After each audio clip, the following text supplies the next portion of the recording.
Hi hello students, நம்ம ஆவலுடன் எதிர்பார்த்து கொண்டிருந்த டிஎன்பிஎஸ்சிக்கான குரூப் 4 நோட்டிஃபிகேஷன் வந்துவிட்டது. ஏப்ரல் 25ஆம் தேதியான இன்று குரூப் 4க்கான நோட்டிஃபிகேஷன் வந்துவிட்டது. நீங்கள் நம்ம அஃபிஷியல் வெப்சைட்டில், அதாவது www.tnpsc.government.in போனீங்கனாலே ஓப்பன் பண்ண உடனே குரூப் 4க்கான notification both language Tamil and இங்கிலீஷில் இருக்குது. இந்த 2 லாங்குவேஜுமே என்ன கொடுத்துருக்காங்கன்னு A to Z தான் பார்க்க போகிறோம். ஏன்னா பல விஷயங்கள் இதில் ஆட் பண்ணியிருக்கிறாங்க. அதை டக்குன்னு நம்ம பார்த்துட்டு நம்ம அப்ளை பண்ணுறது எப்படி, ஹவு டு அப்ளைங்கிறத அடுத்தது பார்த்துருவோம். ஃபஸ்ட்டு நம்ம நோட்டிஃபிகேஷன் ஃபுல்லாக படிக்கிறது ரொம்ப முக்கியம். நிறைய பேர் இந்த தப்பு பண்ணிடுவாங்க. நோட்டிஃபிகேஷனை பற்றி படிக்கிறதில்ல, எதை பற்றி படிக்கிறதில்ல. நோட்டிஃபிகேஷன் ஃபுல்லாக ஒரு டைம் படிச்சிட்டோம்னா நம்மளுக்கு ஏதோ நேர வினயம் நடந்துடும், டைம் வேஸ்ட் ஆயிரும்னு நினைக்கிறாங்களோ என்னவோ. ஆனால் கண்டிப்பாக நோட்டிஃபிகேஷன் ஒரு டைம் நம்ம ரீட் பண்ணியே ஆகணும். வாங்க பார்த்தரலாம். TNPSC Tamil Nadu public service commission நடத்தக்கூடிய இந்த குரூப் 4 நோட்டிஃபிகேஷனில் என்னென்ன கொடுத்துருக்காங்க, போத் தமிழ் அண்ட் இங்கிலீஷில் என்ன கொடுத்துருக்காங்கன்னு பார்த்துருவோம்.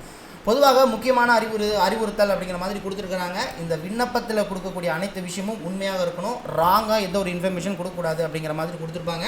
ஸோ இம்பார்ட்டன்ட் டேட் அப்படிங்கிற நீங்கள் பார்த்துட்டிங்கன்னா, அறிவிக்கை நாள் இன்று, அதாவது 25/4/2025. இணையவழி விண்ணப்பத்தை சமர்ப்பிக்க கடைசி நாள் என்னைக்கு அப்படின்னு பார்த்தீங்கன்னா, அடுத்த மாதம் 24ஆம் தேதி, அதாவது அடுத்த மாதம் நெக்ஸ்ட்டு மந்த் 24 அப்படின்னு கொடுத்துருக்குறாங்க. ஸோ நைட்டு 12 மணிக்குள்ளே நீங்கள் ஆன்லைனில் அப்ளை பண்ணணும். ஒருவேளை கரெக்ஷன் இருந்துச்சுன்னா நான் என்ன சார் பண்ணுறது, கரெக்ஷன் இருந்துருச்சு அப்படின்னா 29ஆம் தேதியிலேருந்து 31ஆம் தேதிக்குள்ளே கொடுக்குறாங்க. சரிங்களா? ஏதாவது கரெக்ஷன் இருந்துச்சுன்னா.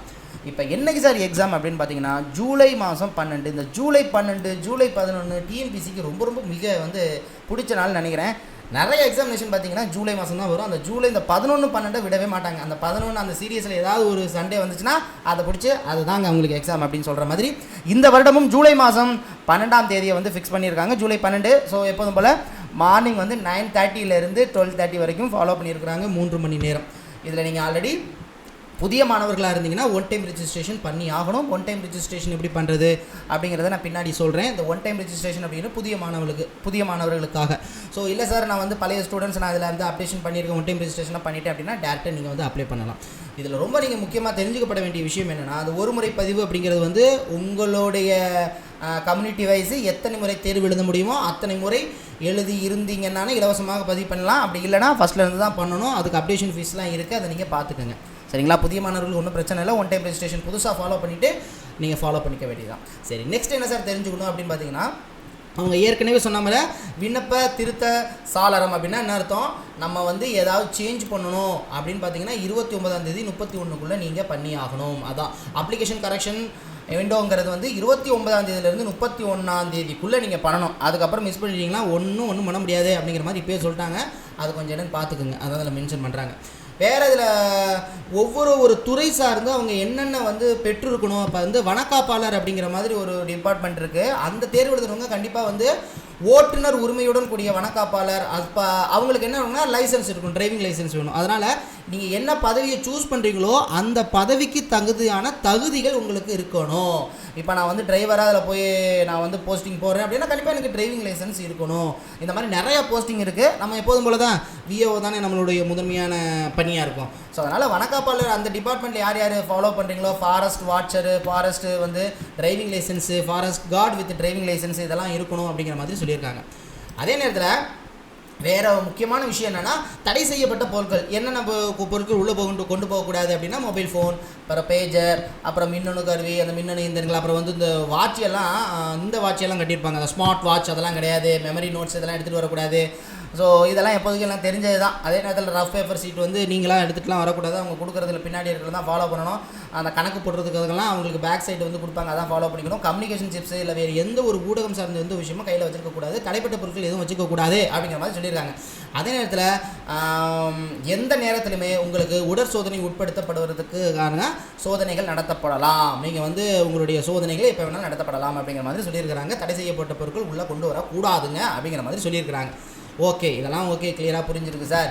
இப்போ நல்லா நம்ம பதவிக்கு போயிடுவோம் அப்படின்னு பார்த்தீங்கன்னா, மொத்த காலி பணியிடங்கள் அப்படின்னு நீங்கள் பார்த்துக்கிட்டிங்கன்னா டோட்டலாக, அதாவது மொத்தமாக டோட்டல் கால்குலேஷன் மொத்தம் எவ்வளோ சார் அப்படின்னா 3935 3935 போஸ்ட்டு மொத்தமாக இந்த கால் ஃபாரில் பண்ணியிருக்கிறாங்கன்னு நம்ம தெரிஞ்சுக்கணும். இதில் நம்மளுக்கு ஒவ்வொரு டிபார்ட்மெண்ட்டுக்கும் ஒவ்வொரு பதவி குறியீடு அப்படிங்கிற மாதிரி கொடுத்துருக்குறாங்க.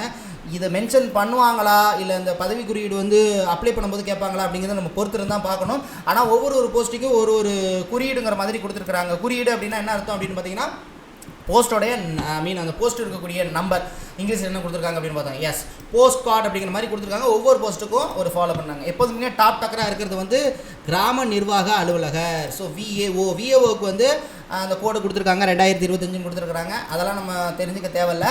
மொத்தம் எத்தனை போஸ்ட்னு மட்டும் பார்த்துக்குவோம். 215 போஸ்ட் அப்படிங்கிற மாதிரி கொடுத்துருக்குறாங்க. எனக்கு தெரிஞ்சு அப்ளை பண்ணும்போது இவங்க பதவியோடைய அந்த க்ரிட்டீரியா டிஸ்கிரிப்ஷன் நீங்கள் எதை வந்து ஃபஸ்ட்டு முன்னுரிமை கொடுக்குறீங்கன்னு கேட்டிங்கன்னா கண்டிப்பாக வந்து நம்ம முக்கியமாக அதிகபட்சமாக இருக்கக்கூடிய போஸ்ட்டை வந்து நீங்கள் சூஸ் பண்ணுவீங்கன்னு நினைக்கிறேன். இப்போ ஜூனியர் அசிஸ்டன்ட் அப்படின்னு பார்த்தீங்கன்னா நான் செக்யூரிட்டி பார்த்தீங்கன்னா அதில் தான் அதிகபட்சமாக 1621 போஸ்ட் இருக்குது. 1621 போஸ்ட் அப்படிங்கிறது இருக்கிறதுலேயே அதிகபட்சமாக இருக்கக்கூடியது 1621 மற்றும் 1999 தட்டச்சு முடிஞ்சு போச்சு. தட்டச்சு அப்படின்னா உங்களுக்கு நல்லாவே தெரியும் டைப்பிஸ்ட்டு. ஸோ டைப்பிஸ்ட் முடித்தவங்க மட்டும் இதில் நீங்கள் சூஸ் பண்ணுவீங்க. அப்போ டைப்பிஸ்ட் இல்லாதவங்களுக்கு நீங்கள் எதை சூஸ் பண்ணுறதுக்கு அதிகமான அறிவுறுத்தப்படுகிறீர்கள் என்றால் ஜூனியர் அசிஸ்டன்ட் மற்றும் விஏஓ. சில பேர்னா என்ன பண்ணுவீங்கன்னா நீங்கள் எந்த போஸ்ட் கொடுத்தாலும் ஒரு போஸ்ட் இருந்தாலும் நான் விஏஓ தான் அப்ளை பண்ணுவேன், விஏஓ தான் எனக்கு வேணும் அப்படிங்கிற மாதிரி நிறையா பேர் விஏஓ அப்ளை பண்ணுவீங்க. ஸோ அதனால் இதை வந்து நல்லா பார்த்துக்கங்க. ஜூனியர் அசிஸ்டன்ட் செக்யூரிட்டி லெவல் இருக்குது, நான் செக்யூரிட்டி லெவல் இருக்குது. சரிங்களா? செக்யூரிட்டி லெவல், நான் செக்யூரிட்டி லெவல் இருக்குது. இதெல்லாம் பார்த்துக்கங்க. பார்த்து இதில் ஒரு டைம் இது எல்லாத்தையும் ரீட் பண்ணிடுங்க. டைப்பிஸ்ட்டுக்கு மொத்தம் 1099 போஸ்ட் இருக்குது. அதுக்கப்புறம் ஸ்டெனோ டைப்பிஸ்ட்டுக்கு வந்து 335 போஸ்ட் இருக்குது. மற்றதெல்லாம் ஒரு போஸ்ட் 6 போஸ்ட் அந்த மாதிரி தான் கொடுத்துருக்குறாங்க. நம்ம எப்போதுமோட ப்ரெஃபரன்ஸ் என்ன, ஜூனியர் அசிஸ்டன்ட்னா நான் செக்யூரிட்டி அண்ட் செக்யூரிட்டி இருக்குது, விஏஓ. இது வந்து பொதுவாக எல்லாரும் அப்ளை பண்ணக்கூடிய ஒரு போஸ்ட்டோட இதை பார்த்துக்கங்க. மற்றபடி அப்ளை பண்ணும்போது இது க்ரிட்டீரியா கேட்குறாங்கிறது நம்ம பொறுத்திருந்து தான் பார்க்க வேண்டும். அடுத்ததாக நம்ம பார்க்க போகிறது என்னது, ஏஜ் உங்களுக்கு கிளியராக சொல்லணும் அப்படின்னா நீங்கள் ஓசி கேட்டகரியாக இருந்தீங்கன்னா, ஓசி மீன்ஸ் நீங்கள் வந்து SC, SCA, ST, MBC, OBCM அண்டு சொல்லுவாங்கள்ல பிசி, எம்பிசிலேயே எம்பிசி முஸ்லீம் இருப்பாங்க. அப்புறம் இந்த கேட்டகரி ஓசியாக இருந்தீங்கன்னா, ஸோ இப்போ நான் என்ன சொல்கிறேன்னா எஸ்சி, எஸ்சிஏ இல்லாதவங்களுக்குன்னு சொல்ல வரேன். எஸ்சி, எஸ்சிஏ, எஸ்டி, எம்பிசி அல்லது டிசி அல்லது பிசி, பிசியில் OBCM and then BCM, BC முஸ்லீம், இவங்களை தவிர இருக்கிறவங்களுக்கான ஏஜ் என்னன்னா நாட் பிலாங்கிங். அதாவது என்ன அர்த்தம்னா இவங்களை தவிர. அப்போ யாரை சொல்கிறாங்க, ஓசி கேட்டகரியை சொல்கிறாங்க.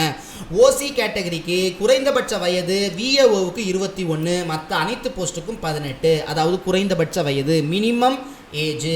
நீங்கள் 18 வயசு 19 வயசு இருந்தீங்கன்னா உங்களால் விஏஓ அப்ளை பண்ண முடியாது. இதுவே நான் 21 வயசுக்கு மேலேனா நீங்கள் எது வேணாலும் அப்ளை பண்ணலாம். குறைந்தபட்ச வயது. அதிகபட்ச வயது என்னன்னு கேட்டிங்கன்னா ஓசி கேட்டகரிக்கு மேக்ஸிமம் ஏஜ் 32. ரொம்ப குறிப்பாக சொல்லியிருக்கிறாங்க, ஷுட் நாட் ஹாவ் கம்ப்ளீட்டட், முடிந்திருக்கக்கூடாது. 32 வயசு முடிஞ்சிருக்கக்கூடாது. ஓகேங்களா? ஏன்னா உங்கள் டேட் ஆஃப் பர்த் எதுலேருந்து கேல்குலேஷன் பண்ணுவாங்கன்னா 1/7/2025 கேல்குலேஷன் பண்ணுறாங்க. நான் சொல்கிறது உங்களுக்கு அல்லவா புரியும்னு நினைக்கிறேன். ஓசி கேட்டகரி எல்லாமே இதில் தான் வருவாங்க. ஒருவேளை நீங்கள் வந்து டிசபிலிட்டி ஸ்டூடெண்ட்ஸாக இருந்தீங்கன்னா இல்லை எக்ஸ் சர்வீஸ் மேனாக இருந்தீங்கன்னா விடோவாக இருந்தீங்கன்னா உங்களுக்கு அந்த அதிகபட்ச வயது மாறலாம். 42, 50, 37. இது அனைத்தும் யாருக்கானது அப்படின்னு பார்த்தீங்கன்னா இது அனைத்தும் ஓசி கேட்டகரியில் இருக்கிறவங்களுக்கு. திரும்ப சொல்கிறேன், ஒருவேளை நான் ஓசி கேட்டகரி இல்லாமல் எஸ்சியா, எஸ்சிஏ, எஸ்டி, எம்பிசி முஸ்லீம், பிசி, பிசிஎம், பிசி முஸ்லீமாக இருந்தீங்கன்னா உங்களுக்கான வயது அப்படிங்கிறது குறைந்தபட்ச வயது எல்லாருக்கும் ஒன்று தான். 21 வயசு 18 ரெண்டுக்குமே பிசி ஓசி எல்லாருக்கும் ஒன்று தான். இதில் மேக்ஸிமம் ஏஜ் பார்த்துட்டிங்கன்னா 42 மறந்துடாதீங்க. இந்த 42 எல்லாருக்குமே பொருந்தும். அதாவது ஓசி கேட்டகரி இல்லாமல் நீங்கள் எந்த கேட்டகரியிலாக இருந்தாலும், எஸ்சிக்கு இருந்தாலும் சரி, எஸ்டி இருந்தாலும் சரி, எம்பிசி இருந்தாலும் சரி, எம்பிசி முஸ்லீம் இருந்தாலும் சரி, இல்லை பிசி இருந்தாலும் சரி, இல்லை பிசி முஸ்லீம் இருந்தாலும் சரி, அதிகபட்ச வயது 42 அப்படின்னு மென்ஷன் பண்ணியிருக்கிறாங்க. எதுக்கு, விஏஓக்கு எல்லா மேக்ஸிமம் ஏஜும் ஒன்று தான், 42. இதுவே நீங்கள் டிசபிலிட்டியாக இருந்தால் 52 வயசு, எக்ஸ் சர்வீஸ் மேனாக இருந்தால் 55 வயசு, விடோவாக இருந்தால் 42 வயசு. Okay fine. மற்ற போஸ்ட்டுக்கு தான் மாறுது. மற்ற போஸ்ட்டுக்கு எப்படி சார் மாறுது அப்படின்னு பார்த்தீங்கன்னா பிசி, எம்பிசி, பிசி முஸ்லீம் இவங்களுக்கு 34 வயசு அதிகபட்சம். எஸ்சி, எஸ்சிஏ, எஸ்டிக்கு 37 வயசு அதிகபட்சம். அப்போ விஏஓவை தவிர ஜூனியர் அசிஸ்டன்ட், நான் security, junior assistant security post, மற்ற போஸ்ட்டுக்கு இருக்கு இல்லையா, மற்ற ஸ்டெனோ டைப்பிஸ்ட்டு, அந்த போஸ்ட்டுக்கு எல்லாமே மாறுது. ஸோ அதிகபட்ச வயது மாறுது. எஸ்சி எஸ்சிஏ எஸ்டியாக இருந்தால் 37 வயசு அதிகபட்ச வயது. இதுவே பிசி முஸ்லீம், எம்பிசி முஸ்லீம், டிசி அவங்களுக்கு 34 வயசு. மற்றபடி இந்த சைடு இருக்கிறது நீங்கள் பார்த்துங்க, டிசபிலிட்டியாக இருந்தீங்கன்னா 34 வயசு, எஸ்சி எஸ்டியாக இருந்தால் 47 வயசு. அதாவது எஸ்சி எஸ்டிக்கு எஸ்சிஏவுக்கு 47 வயசு, மற்றவர்களுக்கு 44 வயசு. மற்றபடி 55 வயது 37 வயது யாருக்குன்னா 55 வயசு எக்ஸ் சர்வீஸ் மேனுக்கு, விடோவுக்கு வந்து 37 வயது அப்படின்னு மென்ஷன் பண்ணியிருக்கிறாங்க. ஸோ கிட்டத்தட்ட இதுதான் பேசிக்காக இருக்கிறது. இதுவே நீங்கள் ஃபாரஸ்ட்டுக்கு மட்டும் போயிட்டீங்கன்னா, forest guard with driving licence, forest வாட்சரு, இந்த கேட்டகரி போனீங்கன்னா எல்லாருக்குமே 37 வயசு தான் அதிகபட்ச வயதுன்னு மென்ஷன் பண்ணியிருக்கிறாங்க. நிறைய பேர் இருக்கும் சார், இந்த குறைந்தபட்ச பொது கல்வி தகுதி என்றால் என்ன? ஒன்றும் இல்லை, தமிழ்நாட்டில் இடைநிலை கல்வி பள்ளியில் இறுதி வகுப்பு வரை சான்றிதழ் நீங்கள் தேர்ச்சி பெற்றிருக்க வேண்டும். அப்படின்னா என்ன அர்த்தம்னா, நீங்கள் டைரெக்டாக பகிர்ந்துட்டு இருக்கணும். ஒரு நபர் தமிழ்நாடு திறந்தவெளி பள்ளி குழுமத்தினால் நடத்தப்படும் 10ஆம் வகுப்பு அரசு தேர்வில் எழுதி வெற்றி பெற்றிருந்தால் பள்ளி இறுதி தேர்வில் வெற்றி பெற்றவராக கருதப்படுவர் அப்படிங்கிற மாதிரி சொல்லியிருக்காங்க. சரிதானே?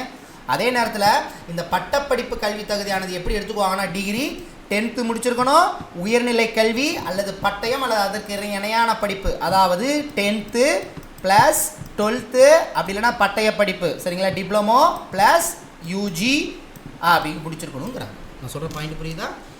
இதுக்கான குவாலிஃபிகேஷன் சொல்லிட்டாங்க இல்லையா, ஒரு முறை பதிவின் போது அளிக்கப்பட வேண்டிய தகவல்கள் நல்லா கவனிச்சுங்க. 10ஆம் வகுப்பு தேர்ச்சிக்கு 1க்கு மேற்பட்ட மதிப்பெண்களை சான்றிதழ் வைத்திருக்கும் தேர்வர்கள் தங்களது இறுதியாக தேர்வு எழுதி தேர்ச்சி பெற்ற சான்றிதழ் உள்ள விவரங்களை பதிவேற்றம் செய்ய வேண்டும்.